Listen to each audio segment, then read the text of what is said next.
네, 아는 기자, 대통령실 출입하고 있는 정치부 이상원 기자 나왔습니다. 자, 이 기자, 지금 이재명 대통령이 트럼프 대통령을 만나기 위해서 미국으로 향하고 있잖아요. 지금으로부터 한 10시간쯤 뒤면은 미국에 도착을 하는 건가요? 네, 맞습니다. 이 대통령 도착 직후부터 트럼프 대통령과의談判 준비에 들어갑니다. 미국에 도착한 다음 날이죠. 바로 한미 정상회담이 열리거든요.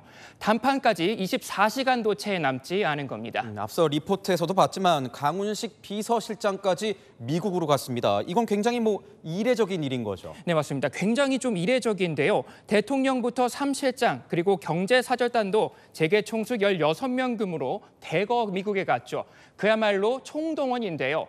그중에서도 눈에 띄는 건 강 실장입니다.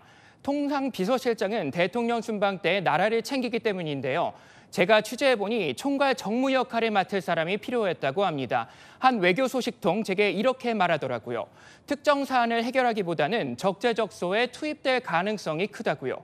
트럼프와의 협상은 막판까지 안심할 수 없고 과도한 요구도 있을 수 있는 만큼 절체절명의 순간 설득하고 또 판단할 역할을 할 것으로 보입니다. 현장에서 이 총괄 정무 역할을 맡는다 이런 건데 그러면 강 실장의 이 카운터파트, 맞상대할 사람은 누굽니까? 네, 수지 와이스 백악관 비서실장 될 것으로 보이는데요. 역시 백악관의 숨은 실세로 통하는 인물입니다.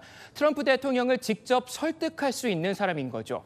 다만 강 실장은 오늘 출국 전 와이스 실장을 만나냐고 묻자 국익을 위해 양해해달라며 말을 좀 아꼈습니다.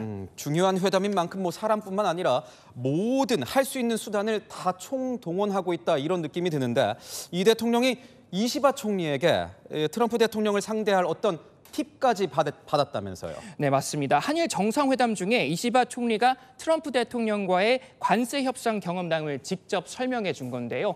이시바 총리 지난 2월 트럼프 대통령을 상대한 경험이 있죠. 황금 사무라이 투구 선물 공세도 해봤고요. 그리고 1조 달러, 즉 1,500조 원 가까이 투자 공세도 했습니다. 아첨 외교라고 불렸었는데 정작 돌려받은 것이 무엇이냐면 다른 나라와 큰 차이 없는 15% 관세였는데요. 합의 후에도 안심할 수 없었습니다. 최대 15%란 관세 상한 특례가 미국 관보에는 빠지면서 관방장관이 또 미국에 가기도 했죠. 이시바 총리가 그동안 느꼈던 점들을 얘기했고 이 대통령 또한 질문도 하면서 토론을 했다고 합니다.